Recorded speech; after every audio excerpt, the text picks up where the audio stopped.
Hello everyone, welcome back to my channel, that is UPSC Sarthi. Today we would be discussing the news which appeared in the newspaper on 19th and 20th of August. Okay, so let's begin. First article talks about a tribute to MS Swaminathan, the man who fed India. सो देख लेते हैं इस article में क्या है. सबसे पहले who is MS Swaminathan, उनके बारे में हम लोग पहले जान लेते हैं. MS Swaminathan is often referred to as a father of Green Revolution in India. He was born in 1925 in the state of Tamil Nadu. He completed his BSc in Zoology and Agricultural Science, then Masters in Agricultural Science from Indian Agricultural Research Institute. Later on, he also completed his PhD and then he returned to India in 1954.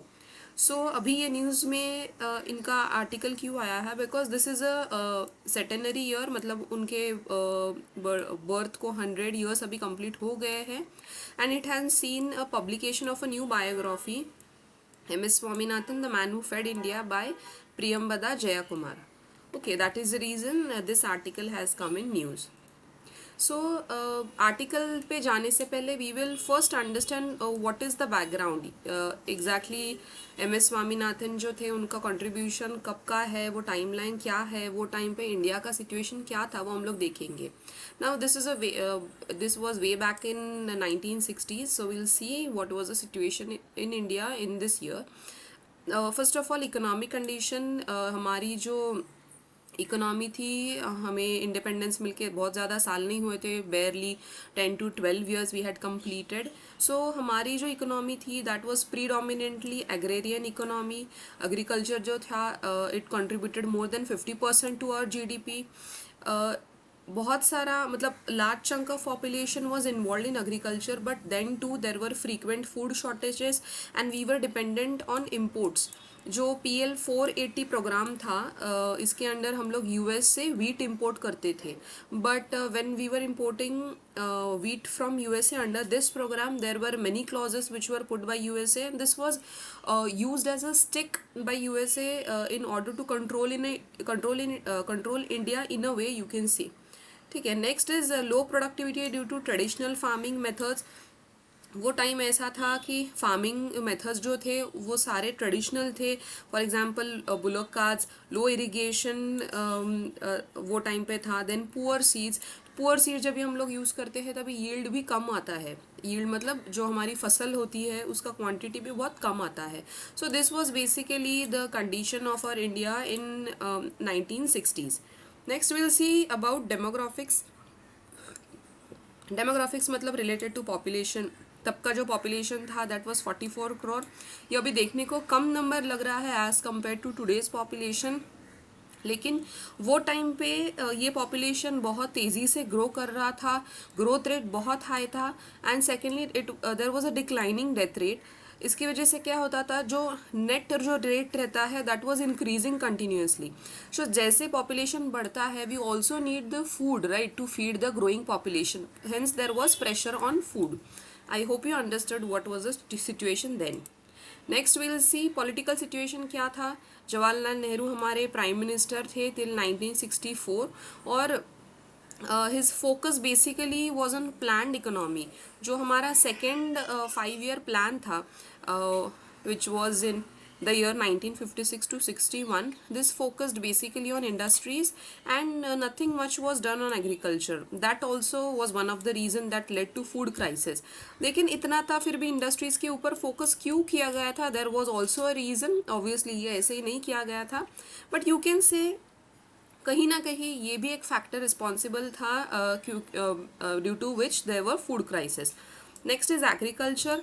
वो time पे yields बहुत कम थे. For example wheat के 850 kg per hectare, ये बहुत कम है, और उसकी वजह से फेमाइंस एंड ड्रॉट्स बहुत आते थे in the year 1960s that worsen the situation further.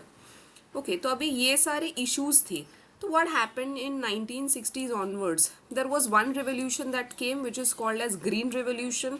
अभी Green Revolution का टॉपिक निकला ही है, इसीलिए I'll tell you there are other revolution also. For example, Silver Revolution, White Revolution.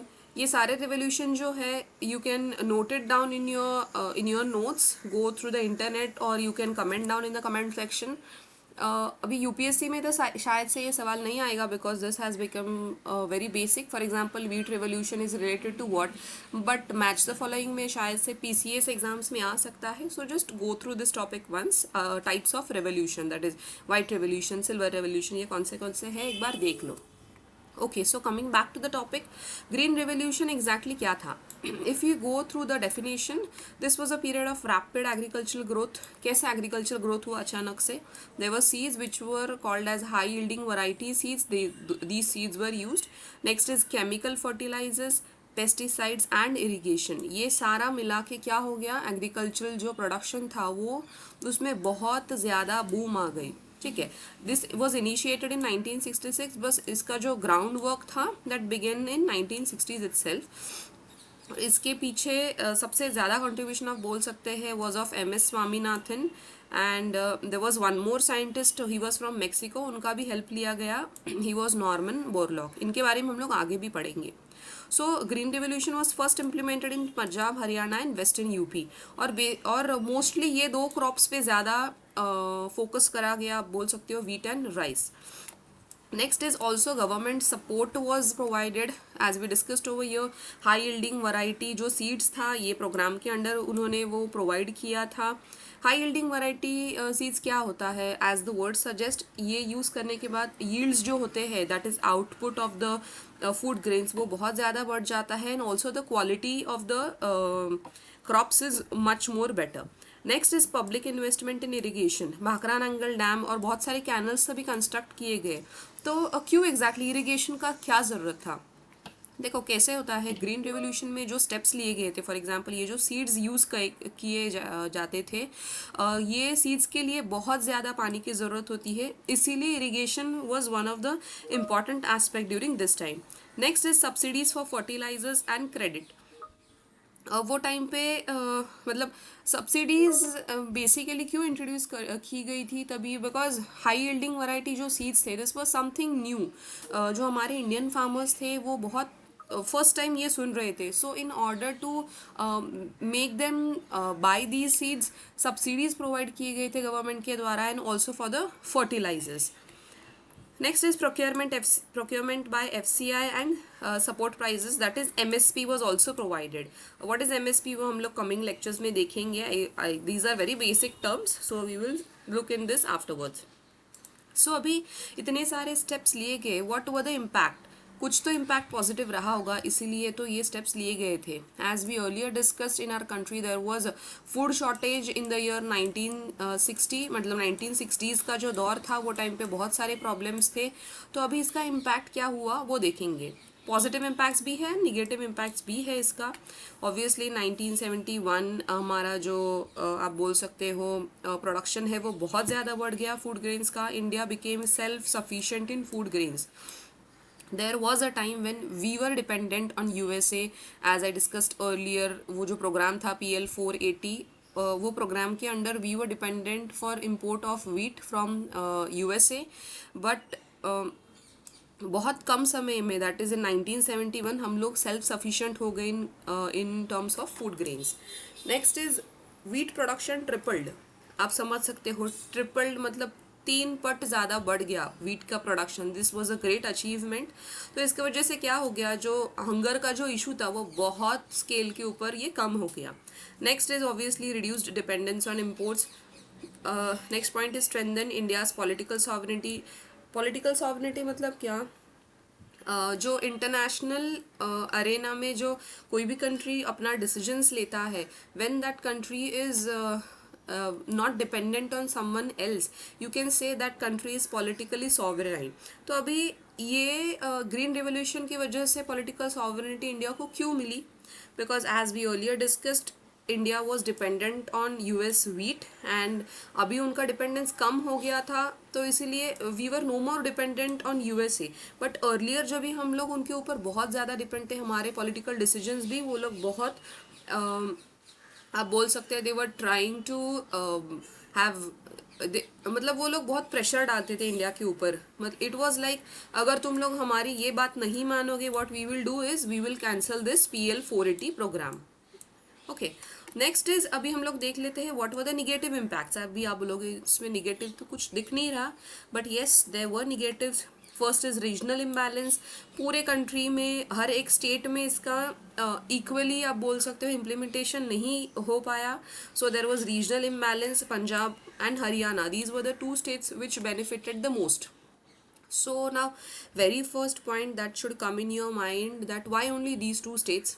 सी जो तभी के समय पे, दैट इज़ ग्रीन रिवोल्यूशन के अंडर जो चेंजेस इंट्रोड्यूस किए गए थे, for example high yielding variety seeds, उसको बहुत ज़्यादा पानी लगता है, तो वो एरिया में एक तो कैनल्स बहुत ज़्यादा है, डैम्स है बहुत सारे, सेकेंडली वहाँ पे जो टाइप ऑफ सॉइल है दैट इज़ एलुवियल सॉइल, और alluvial soil is very good for the production of wheat. Okay, so आप ऐसे बोल सकते हो कि बहुत सारे फैक्टर्स मिला के अगर आप देखते हो तो Punjab Haryana, these were the two states which benefited the most. Next is environmental issues. Environmental issues क्या और क्यों हुए? देखो, जब भी हम लोग बहुत सारे फर्टिलाइजर्स या फिर पेस्टिसाइड्स यूज़ करते हैं, that is not good for the environment. It leads to soil degradation. Ground water जो है वो डिप्लीट हुआ. क्यों डिप्लीट हुआ? बिकॉज उतना पानी एक्सट्रैक्ट किया गया और यूज़ किया गया, right. Next is chemical pollution. Third point is social inequality. जो लार्ज फार्मर्स थे दे बेनिफिटेड द मोस्ट. क्यों? अगेन क्रेडिट के लिए एक्सेस उनको ज़्यादा था. Next is land. जिसका लैंड फ्रेगमेंटेड नहीं है वहाँ पे हम लोग मशीन ज़्यादा यूज़ कर सकते हैं, राइट. ट्रैक्टर्स, मशीन्स, वो फार्म लैंड पे ज़्यादा यूज़ हो सकते हैं जिनके छोटे छोटे टुकड़े नहीं किए गए हैं. सो बड़े फार्म्स कौन ओन करेंगे? Obviously the large farmers. ठीक है, because of these reasons there was social inequality. I hope you understood this. These were just the basic points which we covered. Now we will talk about the points which are mentioned in the editorial section. Okay, so basically scientific advancement जो था that was at the core of green revolution. It was known that wheat productivity could be increased through application of fertilizers and other inputs. But ये इतना easy नहीं था कि बस fertilizers लाए और बहुत सारे वो जो XYZ inputs जो थे वो डाल दिए और बस फसल आ गई. ऐसा था नहीं तभी. Problem was that the higher weight of the grains caused the plant to bend and lodge if the stalk was not strong enough. Okay, for example ऐसे समझते हैं this is a wheat stalk. ठीक है, इसके ऊपर जब भी हम लोग high yielding variety for example seeds use किए, ये हाई यील्डिंग वैरायटी सीड है और इसकी वजह से ये छोटा प्लांट आ गया है, तो इसको बहुत सारा वीट जब भी आएगा व्हाट विल हैपन, इसका वेट बढ़ जाएगा, राइट. वेट बढ़ने के बाद ये टूट के नीचे गिर जाता था. सो ऐसे था कि जो वीट का प्रोडक्शन था वो बढ़ गया था, लेकिन there was also issue which was faced by us, that is wastage of food. Okay, so ये क्यों होता था? बिकॉज ये जो स्टॉक था, ये जो बीच का पोर्शन है जिसको आप स्टॉक बोल सकते हो, दिस वॉज वेरी वीक. क्यों वीक था? बिकॉज जब भी हम लोग फर्टिलाइजर्स यूज़ करते हैं, high yielding variety seeds use करते हैं, इसका जो हाइट है वो बढ़ जाता है. आप इमेजिन कर सकते हो कोई भी चीज़ का अगर आप हाइट बढ़ा देते हो और उसके ऊपर जो वेट है वो बढ़ा देते हो तो क्या हो जाएगा? टूट जाएगा, right. So this was the issue which was faced at that time. So तभी क्या हो गया, स्वामीनाथन जी जो थे, जिसके बारे में हम लोग ये आर्टिकल डिस्कस कर रहे हैं, he was trying to use radiation to develop a genetic mutation that would have stronger stock. ये जो स्टॉक है इसको स्ट्रॉन्ग करने के लिए he was trying, but this did not help. Okay, so क्या हुआ next? Will see. In the year 1958 there was a Japanese scientist, he visited Delhi, और उन्होंने स्वामीनाथन जी को बोला कि भाई एक ड्वार्फ वैरायटी है, ड्वार्फ मतलब जिसका हाइट छोटा है, वीट वैरायटी है that is developed in Japan. उसका हाइट छोटा है और उसका स्टॉक है वो भी काफ़ी स्ट्रॉन्ग है, तो obviously that could hold higher weight of the grain without bending.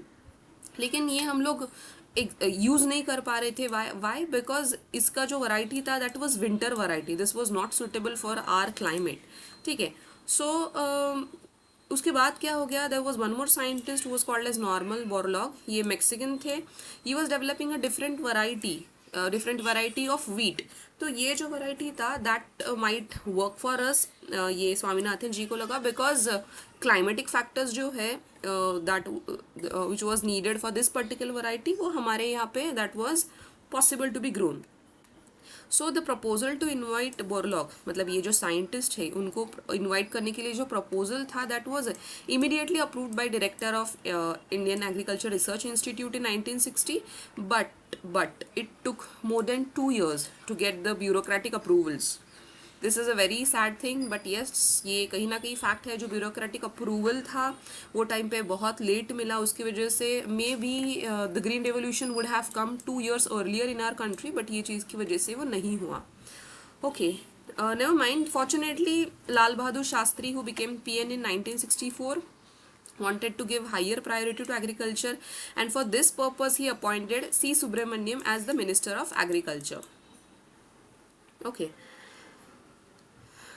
Next हम लोग देख लेते हैं. सो ये जो ग्रीन रेवोल्यूशन के बारे में हम लोग ने पूरा आर्टिकल डिस्कस किया, इससे हम लोग क्या समझ सकते हैं. The lesson is that while dealing with the new and untried ideas, जो आइडियाज़ न्यू होते हैं शुरुआत में वो आइडियाज़ के ऊपर कभी भी कंसेंसस नहीं होता है. You might realise this fact. कोई भी न्यू आइडिया हो, पूरा सोसाइटी उसके फॉर खड़ा रहे ऐसे कभी नहीं होता. There are people who go against it. There will always be conflicting opinions even among so called experts. So ये सिचुएशन पे क्या होना चाहिए? Decision has to be taken at the highest level. यहाँ पे लाल बहादुर शास्त्री जी की बात की जा रही है.